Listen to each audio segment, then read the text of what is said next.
Ako nga pala ulit si Julius at pangarap kong makabenta ng 1 milyong Nori chips para matulungan ng aking kapatid na may kanser. At ngayong araw nga po ay nagsimula na kami magtinda sa Marikina.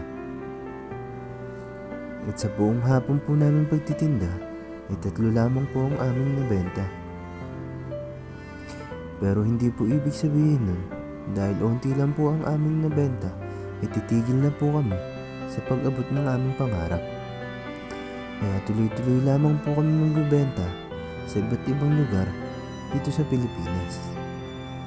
Nagpapasalamat din po kami sa mga sumusuporta sa aming pagtitinda ng Noro Chips. At sa lahat po ng gusto pang bumili ay maaari lamang po kayong mag-message sa amin. Maraming salamat po.